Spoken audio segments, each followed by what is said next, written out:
Okay, so in this video, I'm going to show you how to use your graphing calculator to calculate mean, median, mode, not mode, quartile 1, quartile 3, standard deviation, etc. So the first thing I want you to do is grab your graphing calculator, and we're going to look at the graphing calculator using this question. So in this question, it says, in January of 2006, your family moved to a tropical climate. For the year that followed, you recorded the number of rainy days that occurred each month. Your data contained 14, 14, 10, 12, 11, 13, 11, 11, 14, 10, 13, and 8. Find the mean, median, mode, and range for your data set of rainy days. So the first thing I want you to do is I want you to go to your calculator, and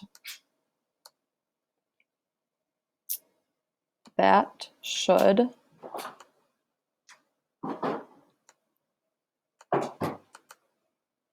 look like this. And so mine looks, obviously it's the computer version, but yours should look similar to this. So anything statistics is going to be in the stat feature of your calculator. So I want you to click on stat, and you're going to see edit, calc, and test. So if you arrow over calc, it shows you all the calculations you can do. And we're really going to only work with one of our stats today, so the first option. And then all these we're going to learn later. Some of these we'll learn later, not all of them.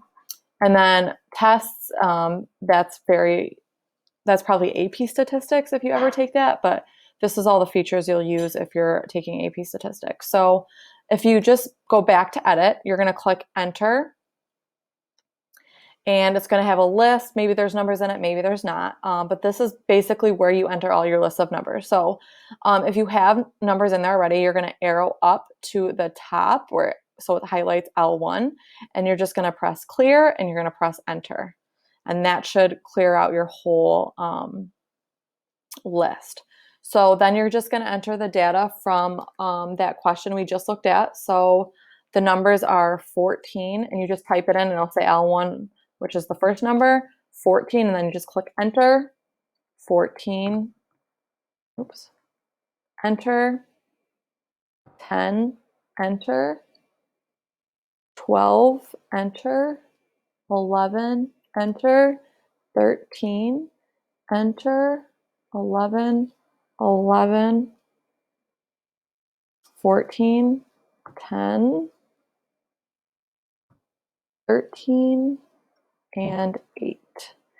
And just, I always double check, make sure you count how many well, it should say, if you arrow up one, it should say the 12th data set or the 12th point. So it just kind of tells you, but always count on your paper too to make sure you enter the right amount of numbers.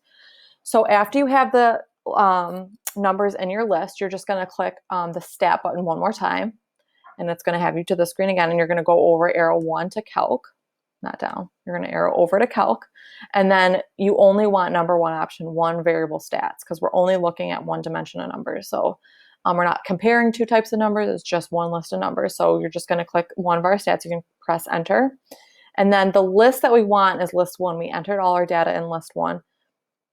So you're just going to click enter, saying, yep, I want list 1. You can just click enter again to when it says calculate, and then you're going to enter one more time, and it's going to give you all these numbers. So I'm going to tell you what these numbers mean. That first number, X with a bar over it, that is the mean. So that's the average or mean of the numbers. And if you don't remember how to calculate those or don't remember what they are, don't worry about it. In the notes video, I go through all that. So just right now, it's just looking at your calculator and what it tells you. So the mean is just the X with a bar over it right here.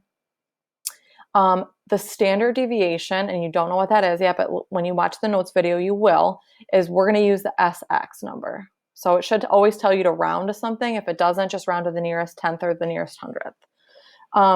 N is the sample size, so that's just how many numbers you entered into the list. So we entered 12 numbers into the list.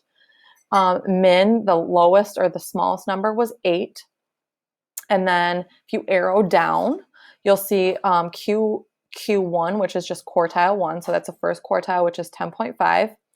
MED stands for median, so that's 11.5. Q3 stands for quartile 3, so that's 13.5.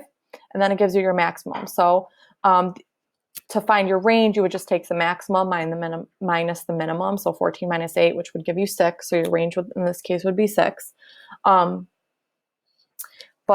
so you can find the range that way. The only number this doesn't tell you is the mode. So that you actually have to look at the data and just